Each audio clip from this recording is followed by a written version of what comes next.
and welcome to this week's edition of the Moonshine Jesus Show. We want to welcome you. Thank you for joining us, all of our viewers and listeners. We are grateful for you. We are also grateful, as always, to have buddy Caleb here with me. How are you doing today, Caleb? I'm fantastic today, Mark. How are you doing? I'm glad to hear that. I'm doing really well, too. A few things we want to make sure everyone is aware of. We are sponsored by progressivechristianity.org, a fine place, if not one of the simply best places for all of your progressive Christian needs and resources. We highly recommend going and checking them out. And checking us out on Facebook in particular. Follow our page there and make sure that you're signed up to get our podcasts when they're loaded. You can get them almost at all of the places you might get your podcast. And then finally, we always have to make sure you know. And in this case, it shouldn't be that big of a deal because what we're talking about today stretches back to 2018. But we do want to make sure, if you haven't seen it yet and you're planning on catching Venom before Madam Web comes out, which isn't a terrible idea. They're set in the same Sony Spider-Man Universe. We will be spoiling the movie for you today, but we feel pretty justified, more than maybe most times, because of how long ago this actually came out. And before we get started, though, we do need to make sure we have our themed beverages to help us along the way through this discussion. So I'm curious, Caleb, what direction did you go on with your drink?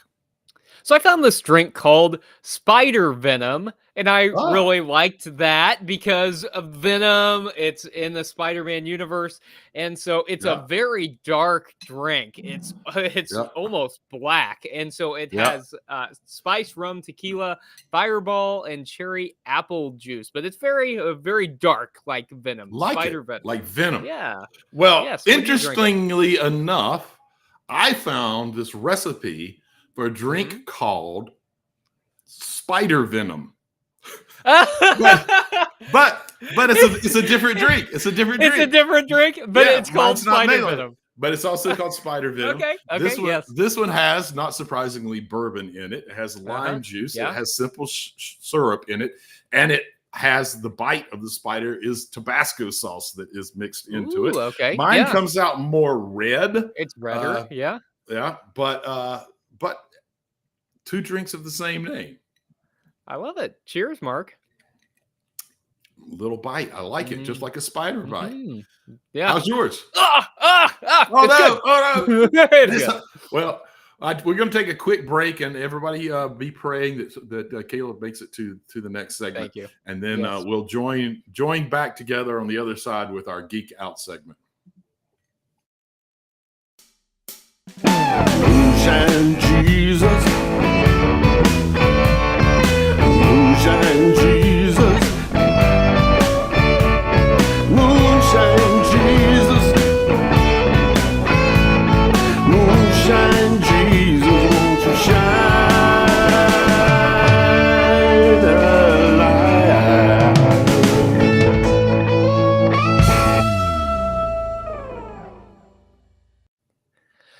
Welcome back to the Moonshine Jesus Show. I have fully recovered from the symbiote who was attacking me through the spider venom.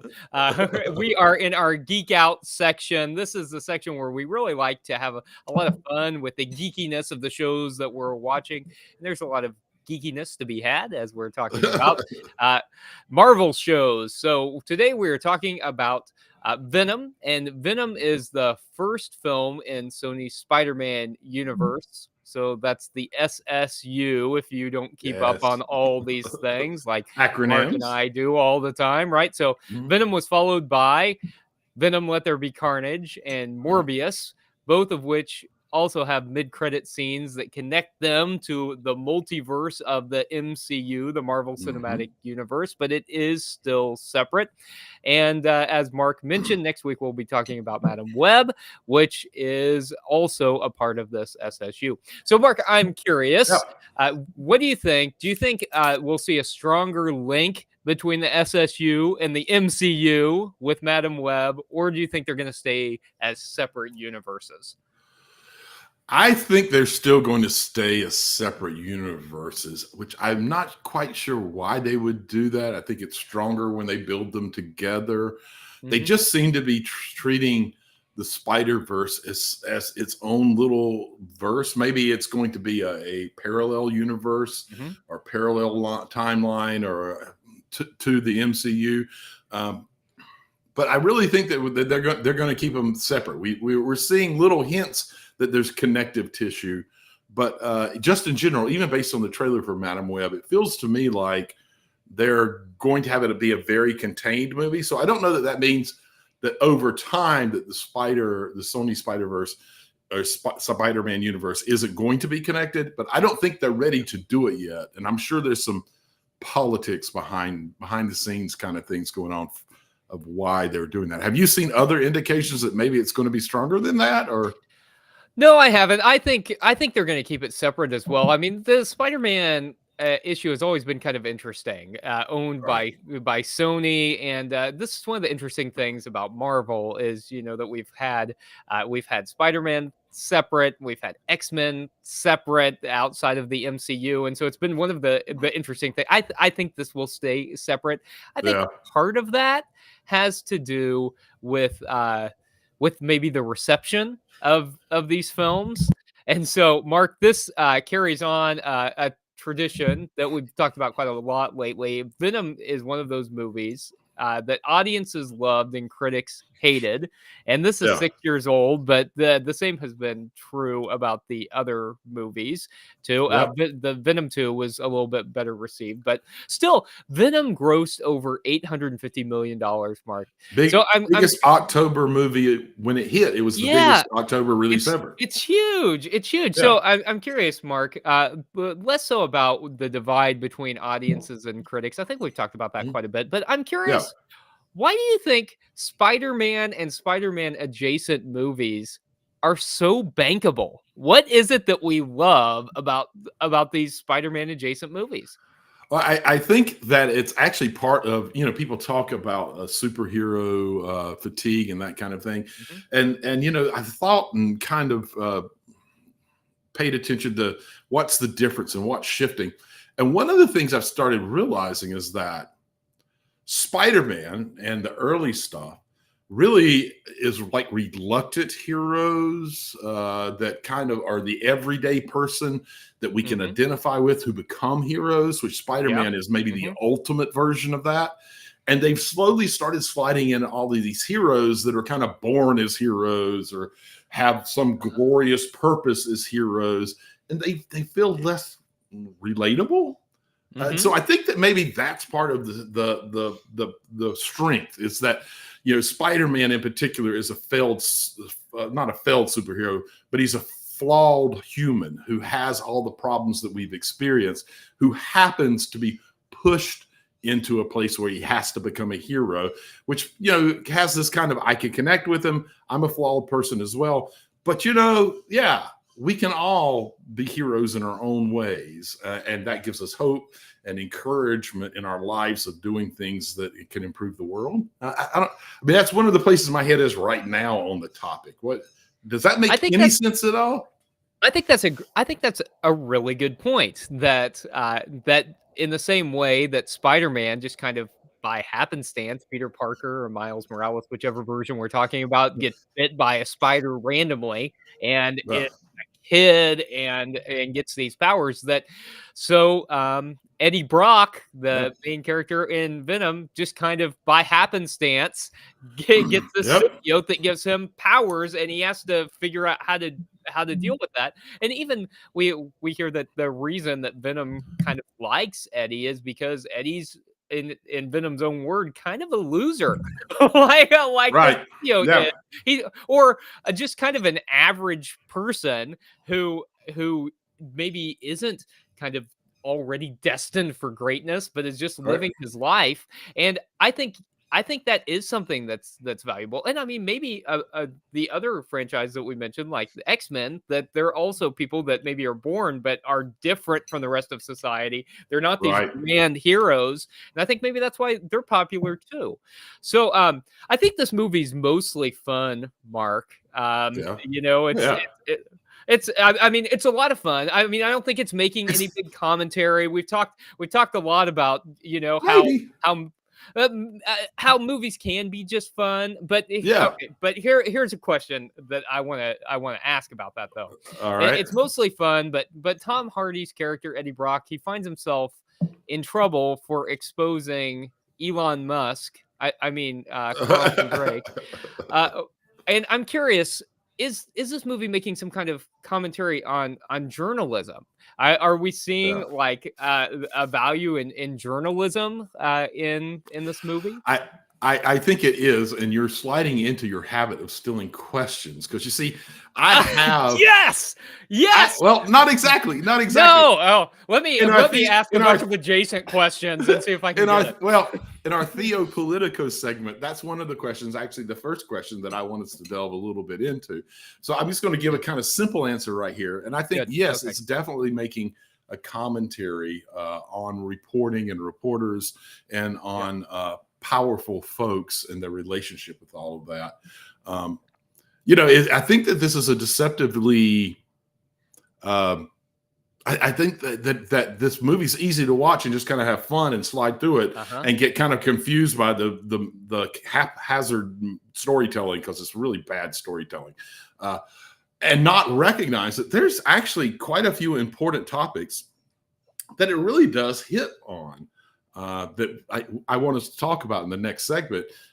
So yeah, I agree. It was a fun movie, and audiences obviously liked it. I think partly because it's a relatable character, reluctant hero, struggling, and the internal voice of him struggling with himself as Venom was really interesting and always provides a little comedy as well. Really relatable. But I think that it needs to get more credit for some of the topics it takes on, honestly. Okay, tell me more about the storytelling. So, tell me your impressions about that haphazard storytelling. Yeah, I really think that it never could quite figure out what its storyline was outside of there's this really bad person who works at this corporation who it's sort of not clear what they actually do. They've got these experimental labs and they talk about curing certain things, but they also are going out into space and they got rockets. Yeah, it's just like, okay, well, all right, it's confusing. Yep. And then, for instance, Tom Hardy just in terms of acting steals the show. That he's a great actor and he really owns this role. And it's not many people hold up to him in this, but I do think two of the women in particular. Jenny Slate, who plays Dr. Dora Skirth, who's trying to expose and get help, and also Michelle Williams, who plays Annie, his ex, are incredible actresses and do an amazing job with their role and kind of get pushed to the side in the storytelling. And each of them have very important roles that they could play. I mean, Jenny's, they set her up. We learned a little bit about her character, Dora. And then boom, just like that, Dora's gone. We don't ever see her again. Yeah. And it's just like, why would you do that in storytelling? You didn't set her up enough that I cared that she was gone. But you did set her up enough that I noticed that she was gone and wondered why she wasn't more part of the story. And I just saw things like that happening over and over again in the movie. It just felt like maybe either it wasn't well written to start with, or that for who knows what reasons in the studio, they cut it up so badly that we lost a lot of important things. Did you experience that because I've heard that people have had different experiences about it. I think particularly around Michelle Williams' character that there was some, and Michelle Williams is such a fantastic actress that I think she was underutilized, and I haven't seen the second one, so I don't know what her role is, and you have, and I know, they increase the importance of her character and even her new husband a little bit in the new one, but I still am not sure that they massively improved over the first one. Yeah, well, I think so. I would have liked to see more of her character, but I also agree that Tom Hardy is really fantastic, and Tom Hardy also is, frequently in not so great movies, even though he's a fantastic actor. Incredible actor, yeah. But this is a question that just really, I was thinking throughout the movie, Mark, and I'd love your take on the only Yeah. other time we've seen Venom has been in Spider-Man 3, Sam Raimi's Right. Spider-Man 3. So who played him better? Is it Tom Hardy or is it Topher Grace in Spider-Man 3? For me, it's Tom Hardy. He just felt right. They do a little bit of a different take on Venom from the comic books. Yeah.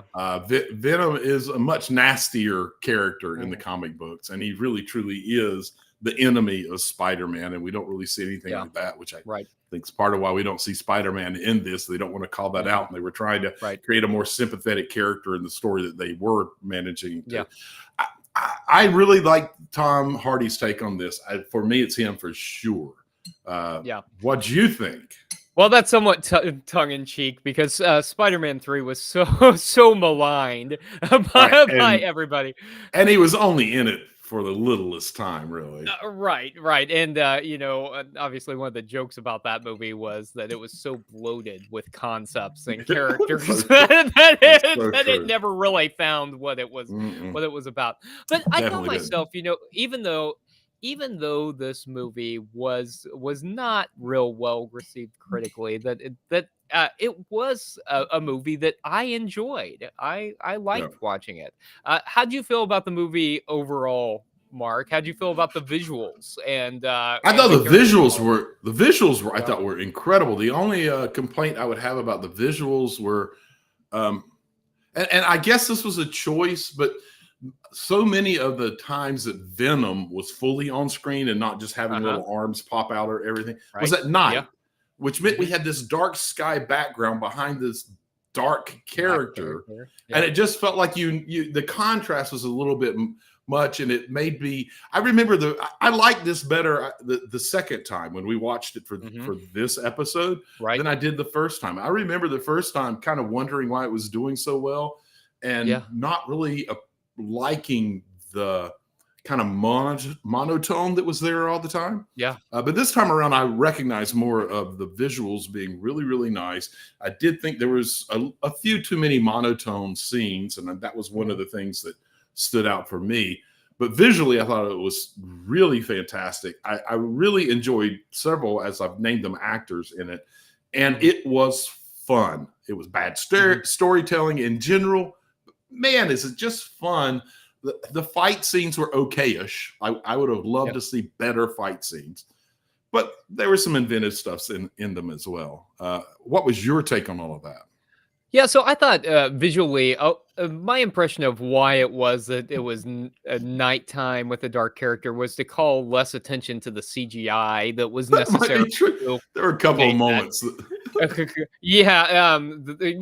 it's maybe less obvious the black CGI in the dark sky. This is a difficult character to do because there's not a way to really do it without CGI, which I think is one of the challenges when you're talking about fight scenes and things as well. That how do you make it not just look like a computer's fighting against itself? It's really tricky, and so I felt like the balance was good. I enjoyed the chase scenes too. So all in all, I thought it was fun. But I know we've got some actual theology and politics that we need to talk about. We've hinted at some of them, but Mark, it sounds like you've got some really deep things coming up. You've thought through this. We'll see. We'll see. Can Venom be a deep social commentary? Who knows? Find out in the next segment of the Moonshine Jesus Show. Moonshine Jesus. Moonshine Jesus. Moonshine Jesus. Moonshine Jesus, won't you shine a light?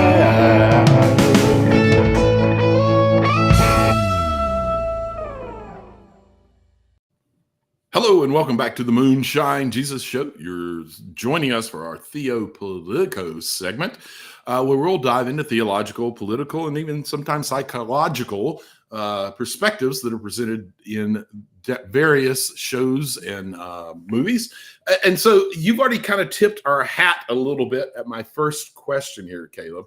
So, as we were talking about, yes, you did a great job. As we were already talking about, Eddie starts off early in the movie as sort of an ace reporter who's kind of known for exposing the evils of the world, and ultimately seems to be doing it in an effort to try to create a more just world. And I'm curious, do you see that how much of that kind of reporting do you think actually exists in today's world? And based on that answer, is that a good thing or not? Yeah, so I've been thinking about this a lot lately because I was thinking about my hometown newspaper when I was growing up, and we had local journalists who published every single day of the week news about what was going on.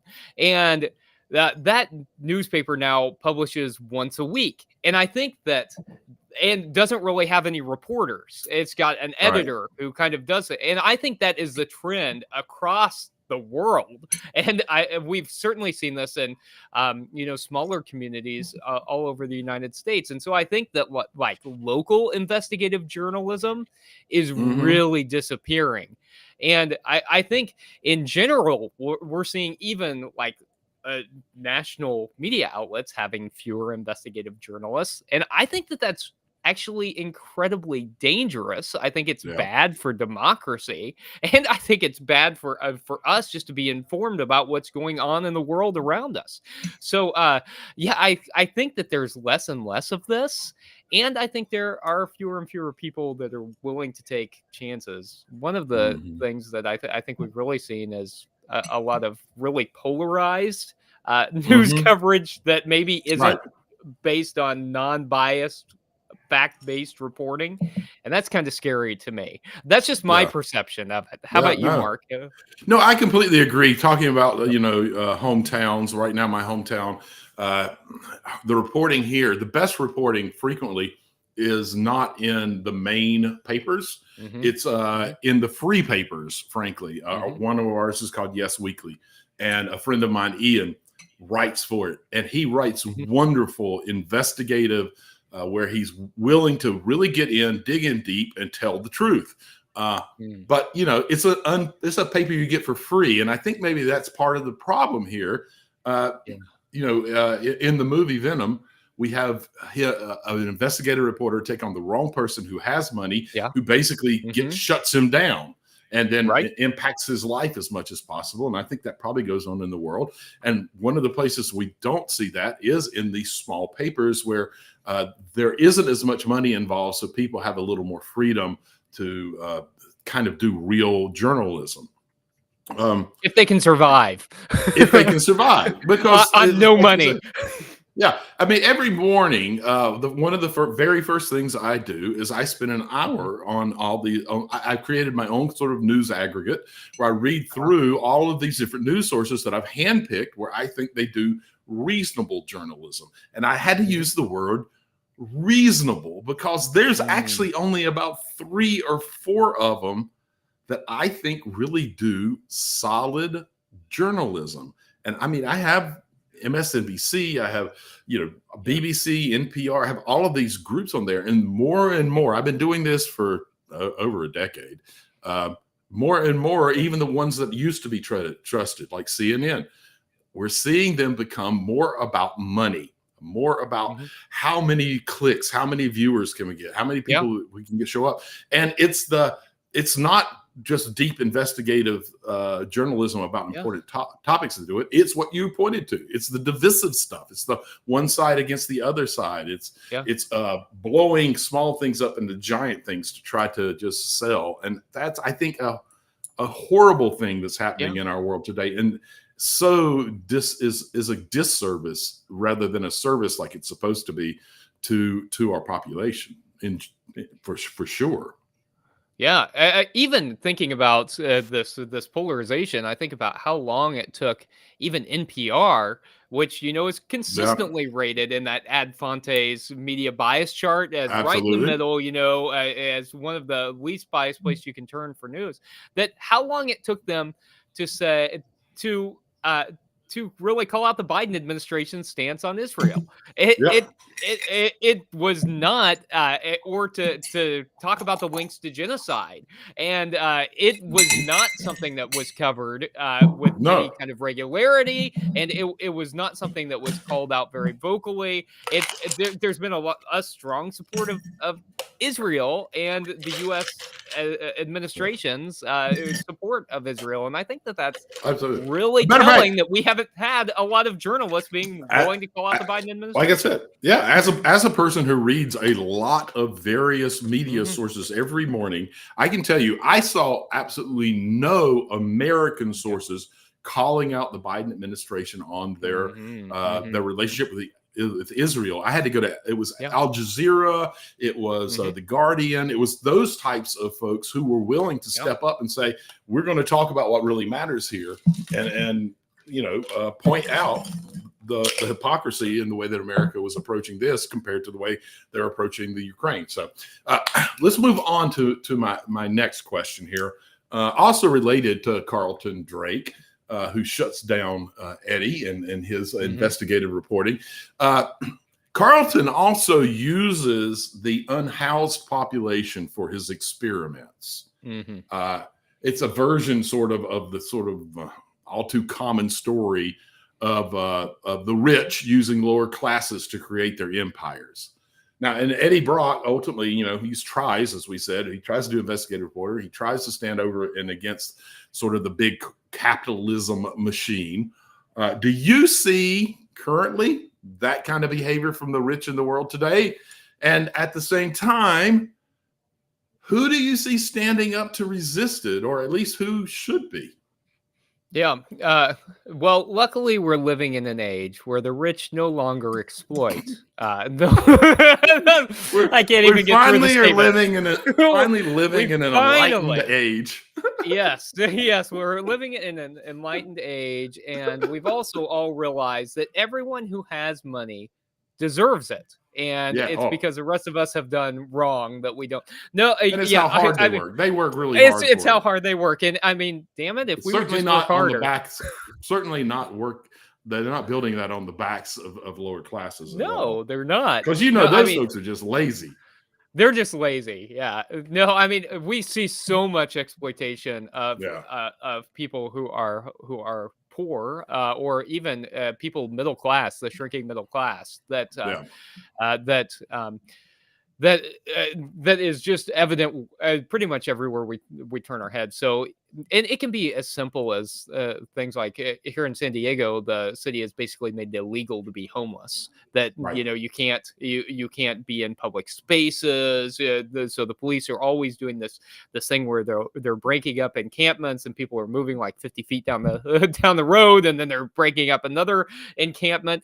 And so yeah, I think that in general we've tried to criminalize poverty, but Yeah. yeah, we've got companies that are exploiting their workers, and we've got these CEOs making just thousands of times more than their employees. There's no way to justify that, and certainly No. not this argument that they work so much harder. I mean, everybody works hard.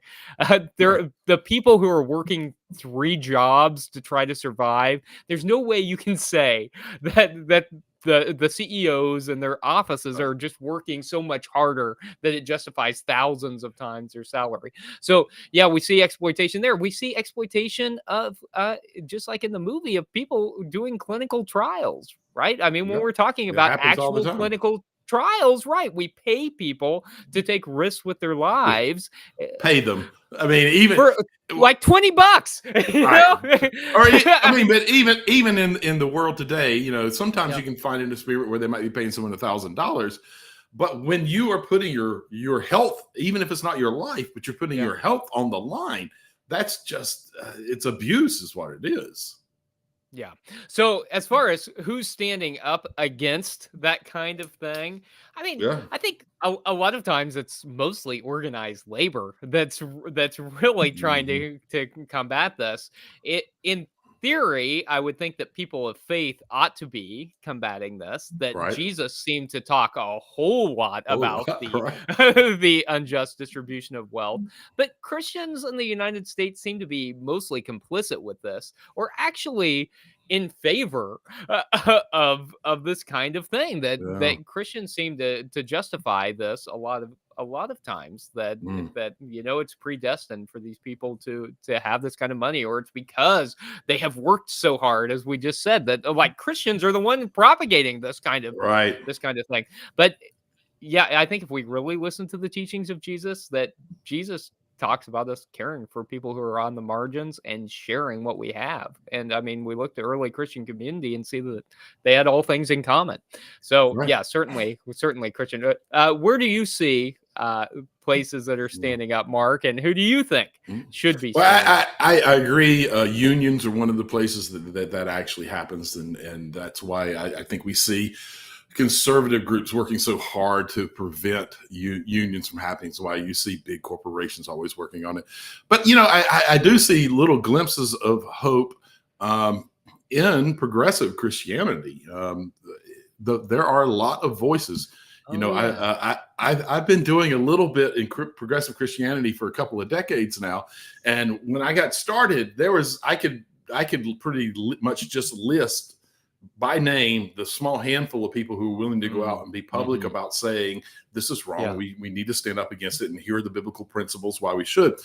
Nowadays, that's not even close to the case. There are so many folks. There's so many uh, progressive theologians who are out there recognizing what's wrong in the world and standing up and speaking out, finding platforms and ways to have their voices heard and to point out the organizations and corporations that are abusing folks and misusing their power. So I find a lot of hope there. Just that there has been this increase, Yeah. and there does seem to be this energy in that part of Christianity. So I'm really hopeful about that.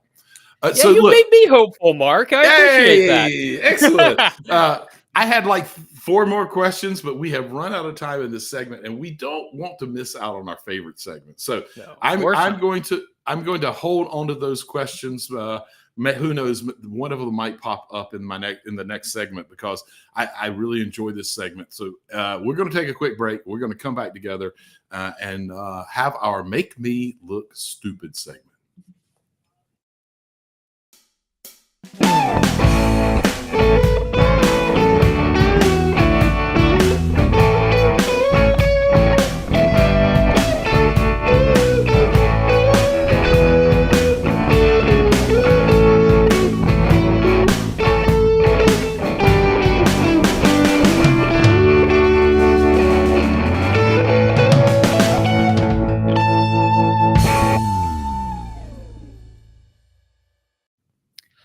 Welcome back to the Moonshine Jesus Show. We are entering our "Make Me Look Stupid" segment, and I kind of verged on one of Mark's questions for Politico segment, but I don't know that I actually stole any of your questions today, Nah, Mark. Yeah, ultimately, you did it. No, but yeah. you Well, scared me for a moment there. It felt like you were heading in that direction.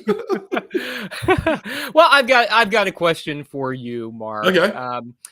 So one of the moments that I thought was really interesting was when Drake has this person that is going in for this trial with this symbiote, and Drake quotes from the story of Abraham and Isaac, because this person who is in the room is named Isaac, and in order to motivate Isaac into compliance, he says, "Just think about the biblical story."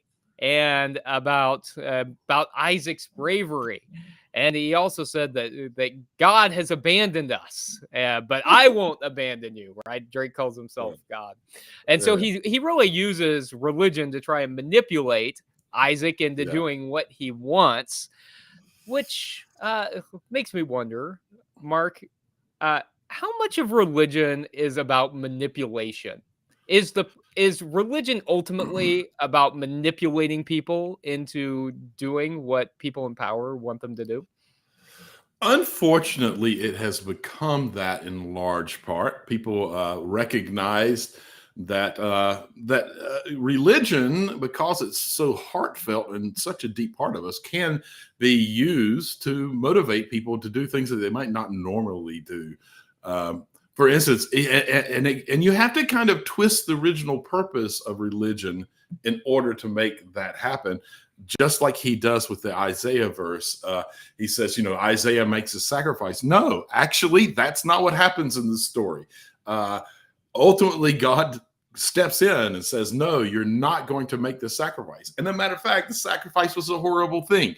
After that, Abraham and Isaiah leave the mountains in different ways. And in terms of the biblical story, we never see them talk again. And so to have someone trying to use this as a way to manipulate someone in a lot of ways is just a great way of pointing out how poorly religion has been used, or effectively even, by twisting it and moving it away from its original purpose of making us kind of find our higher and better selves and have creating better world. And instead having the powerful use it as a tool to manipulate. It is the opiate of the masses, as they say. Yeah, that's a great point, Mark. And I think one of the things that really transitioned Christianity was the fact that Christianity was kind of birthed in this place where it was oppressed. It was like the people who were oppressed, and then eventually became the religion of the oppressor. And I think it's real hard for Christianity to maintain its authenticity whenever it becomes the religion of the very people that in large part it was formed to counter. And so I guess it shouldn't be too surprising that Christianity in our modern empire in the United States has become a tool to manipulate people into doing things. And so I think that certainly we've seen religion used in that way quite a bit. And I think that's important as we're going into a time of Lent. Many of us in higher liturgical traditions are going into that time where the church is probably going to manipulate people into thinking that religion is about, sin and sacrifice and feeling bad about who you are and all of that crap theology. And I just think, man, if we could let go of all of that stuff and embrace the stuff that you were just talking about, the stuff that it's supposed to lead to for the betterment of ourselves and humanity, man, that would be great. Okay, thank you, Mark. Thanks for answering my question. Sure, just my thought. So listen, I have a question for you. I'm going to take it in a different direction here. Okay. And it kind of relates back to when you were asking about bad storytelling. The reason supposedly that Carlton Drake's folks are in space is that they're looking for alien races to help us fix the issues with climate change. Why is he looking for aliens rather than actually doing something about climate change? Well, the reason he gives us is because he thinks that the world is beyond saving, and the only way for us to actually survive as a species is to go to another planet, and he's convinced that it's through symbiosis. So, which I don't know about the symbiosis thing, but we may get to a point where that isn't so far from the truth that the only way to save the Earth is to leave, or humanity is to leave. But I think this really speaks to one of the big problems with how we address climate change in general, right? We want to find every solution that we can, except for the solution that actually addresses the problem. We know what the problem is. It's the great emission of carbon gases, and it's primarily because of corporations who are doing most of the polluting. And so capitalism is hurting us. I know, it's really hard to believe, because I thought capitalism was just good for everybody. Of course it is. And that's the story I've been told. It's good for everybody. It's like, did you see the meme that said, that for 2020, right? We all stopped going anywhere. We all stopped driving, Mhm. and carbon emissions were barely affected, which is Right. the best evidence, right? That it's not individuals, it's not us doing Exactly. our thing. It's the big Yep. corporations that are doing all this polluting, that are destroying the earth. So Absolutely. yeah, I mean, maybe if he just like stopped doing his corporate stuff, maybe he could have saved the earth. That's my Right. take on it. What do you think, Mark? No, no, I completely agree. That's what's going on, and it's just there's also there's more money in exploring space, quite possibly. There's more glory in exploring Mhm. space. My favorite scientist right now is Neil deGrasse Tyson, and when he was asked about a similar question, he basically said, if you have the power to sort of geoengineer, to terraform Mars to Earth, then you have the power to geoengineer to turn Earth back into Earth. And Hmm. that's what we should probably be focusing on. And I'm like, yep, that's exactly it. And I think that the answer to the question is he shouldn't be exploring space. He should be investing whatever he has into figuring out how do we fix the planet that we're on, instead of trying to geoengineer, terraform some other planet into what would be near Earth-like. Just a joke. Yep. Ultimately a joke. A great point. And, I know there's been a lot of conversation too about a lot of the independent space exploration too, hence Yeah. Elon Musk and Yeah. Carlton Drake Well, being equivalents. yeah. But, and you have a thought on that. Yeah, I was just going to say, I will say Neil deGrasse Tyson would also say that he's very much for exploring Mars, Mhm. that there is great scientific advancements to be made by exploring it. His problem is trying to make that a place that's a destiny where we're going to go, and that if we have the technology to make it livable, we have more than have the technology to get the Earth back where it's livable. So there is value in it. It's just the question of why you're doing it. Yeah, that's a great distinction, and I think also exploration is different than space tourism, right? Yes. And Right. for the uber wealthy, and I think that's what we're Yeah. seeing a lot of now. But I Mhm. agree. I think that there's something inspiring about thinking about moving beyond, Yeah. this solar system and the 2 trillion galaxies out there Yeah. for us to explore, and I like that. Mark, I'm going to sneak in just the smallest, tiniest question here because I Oh, just yeah. have a thought on this as I was watching this. So, if there are aliens out there, so do you Yes. think they're going to be symbiotes like Venom? What do you think they're going to be like? No, I doubt very seriously they're going to be symbiotes in any way whatsoever. I don't think that they would be able to exist unless they're living on a planet where there's already other life forms that they're symbiotes Mhm. with, and then they're not going to necessarily be interested in trying to switch over to a. I mean, there's just too many complications of whether that would work or not. I think that we're going to find that that there are obviously other life forms. It's nearly impossible to believe that there wouldn't be. And I think that it's going to run the gamut. We're going to have ones that are evil, and ones that are all about domination, and ones that are enlightened. We're going to have ones that we're going to discover because they're not technologically advanced enough until we are already able to go find them. We're also going to find the ones that are so technologically advanced that they want nothing to do with us. So I think it'll be a whole mixed bag. I love that, Mark, because you've just told us at the end of today's show that all the sci-fi shows that we talk about on Moonshine Jesus are actually possible. Maybe someday Maybe we could someday. experience this. But for now, we need to close out this episode and talk about what we're going to watch next week, which you all already know because we've mentioned it a Yes. couple of times, and that's Madam Web. And Madam Yes. Web is the 4th film in Sony's Spider-Man Universe, the Yep. SSU. So Venom, Venom 2, Morbius, and then this one. And as we mentioned earlier, they're also all connected through the multiverse to the MCU. So it ought to be Right. a lot of fun. It's coming out on Valentine's Day. So if you're looking for Oh, Valentine's plans that are outside of Ash Wednesday at church. Make sure that you go and see Madam Web before next week. Okay, Mark, this has been a lot of fun. Thanks for Been a being blast, here. man. Yeah, I love Absolutely. doing this. Okay, we'll see you all next time on the Moonshine Jesus Show. Moonshine Jesus.